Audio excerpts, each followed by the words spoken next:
തായ്ലൻഡിലുള്ള Israeli പൗരന്മാർക്ക് മുന്നറിയിപ്പ് നൽകി സർക്കാർ. തായ്ലൻഡിലുടനീളം ഇസ്രായേലികൾക്കും ജൂതന്മാർക്കും നേരെ ആക്രമണമുണ്ടാകാൻ സാധ്യതയുണ്ടെന്ന റിപ്പോർട്ടിന്റെ അടിസ്ഥാനത്തിലാണ് മുന്നറിയിപ്പ്. നവംബർ 15-ന് കോ ഫങ്കൻ ദ്വീപിൽ പ്രശസ്തമായ ഫുൾ മൂൺ പാർട്ടി നടക്കുന്നുണ്ട്. ഇതിനോടനുബന്ധിച്ച് ആക്രമണമുണ്ടാകാൻ സാധ്യതയുണ്ടെന്നാണ് തായ് പോലീസ് ഇസ്രായേലി സർക്കാരിനെ അറിയിച്ചത്. അതേസമയം ഇസ്രായേലികളോട് രാജ്യം വിടാനുള്ള നിർദ്ദേശം നൽകിയിട്ടില്ല. സമീപ മാസങ്ങളിൽ തായ് സുരക്ഷാ സേനയുമായി സഹകരിച്ച് ഇസ്രായേലി സുരക്ഷാ വിഭാഗങ്ങൾ രാജ്യത്ത് നിരവധി സംഭവങ്ങൾ തടഞ്ഞിട്ടുണ്ടെന്നാണ് മൊസാദിനും ദേശീയ സുരക്ഷാ കൗൺസിലിനും വേണ്ടി പുറത്തിറക്കിയ പ്രസ്താവനയിൽ വ്യക്തമാക്കുന്നത്. ഒക്ടോബർ 7-ന് ശേഷം ഇറാനും അതിന്റെ സഖ്യകക്ഷികളും ലോകമെമ്പാടുമുള്ള ഇസ്രായേലികളെയും ജൂതന്മാരെയും ആക്രമിക്കാനുള്ള ശ്രമങ്ങൾ ശക്തിപ്പെടുത്തിയിട്ടുണ്ടെന്നും പ്രസ്താവനയിൽ ആരോപിച്ചു. തായ്ലൻഡിലെ ഇസ്രായേലികളോട് ജാഗ്രത പാലിക്കാൻ ദേശീയ സുരക്ഷാ കൗൺസിൽ ആവശ്യപ്പെട്ടിട്ടുണ്ട്.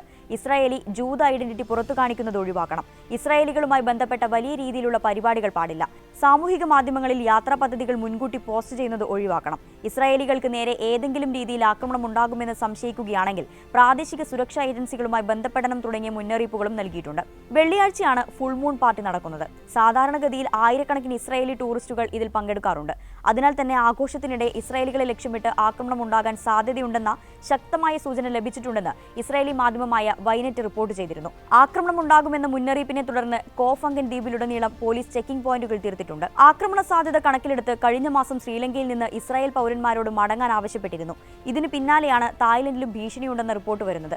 ശ്രീലങ്കയിലെ വിനോദസഞ്ചാര കേന്ദ്രങ്ങളിൽ ഇസ്രായേലി ടൂറിസ്റ്റുകളെ ലക്ഷ്യമിട്ട് ആക്രമണം നടന്നേക്കുമെന്നായിരുന്നു മുന്നറിയിപ്പ്. ശ്രീലങ്കയിലെ അരുഗംബെ മേഖലയിലും ദ്വീപിന്റെ തെക്കും പടിഞ്ഞാറുമുള്ള മറ്റു ബീച്ചുകളിലുമുള്ള ഇസ്രായേലികൾ ഉടൻ ഒഴിയണമെന്നായിരുന്നു നിർദ്ദേശം. ശ്രീലങ്കയുടെ തെക്ക് കിഴക്കൻ മേഖലയിൽ തമിഴ് ആധിപത്യമുള്ള അംബാറ ജില്ലയിൽ സ്ഥിതി ചെയ്യുന്ന പ്രശസ്തമായ വിനോദസഞ്ചാര കേന്ദ്രമാണ് അരുഗംബെ ഏരിയ. ശ്രീലങ്കയുടെ സർഫ് തലസ്ഥാനമായി കണക്കാക്കപ്പെടുന്ന ബേ ഏരിയ വിനോദസഞ്ചാരികളുടെ പ്രധാന ആകർഷണ കേന്ദ്രമാണ്.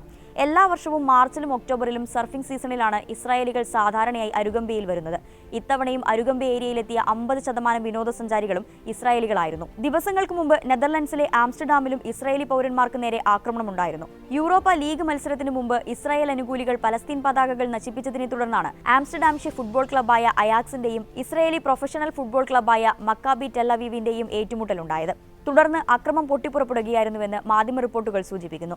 സംഭവത്തിൽ 2 ഇസ്രായേലികളെ കാണാതാവുകയും 10 പേർക്ക് പരിക്കേറ്റതായും ഇസ്രായേൽ വിദേശകാര്യ മന്ത്രാലയം അറിയിക്കുകയും ചെയ്തിരുന്നു. ഫ്രാൻസിലും ഇസ്രായേലി പൗരന്മാർക്കുള്ള സുരക്ഷ ശക്തമാക്കിയിട്ടുണ്ട്. പാരീസിൽ ഇസ്രായേലും ഫ്രാൻസും തമ്മിൽ നടക്കുന്ന യുവേഫ നാഷൻസ് ലീഗ് ഫുട്ബോൾ മത്സരത്തിനായും ഗ്രൗണ്ടിൽ കനത്ത സുരക്ഷയാണ് പാരീസ് പോലീസ് ഒരുക്കുന്നത്.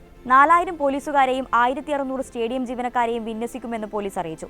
മത്സരം കാണാൻ പോകരുതെന്ന് പൗരന്മാർക്ക് ഇസ്രായേലി ദേശീയ സുരക്ഷാ കൗൺസിൽ മുന്നറിയിപ്പ് നൽകിയിട്ടുണ്ട്.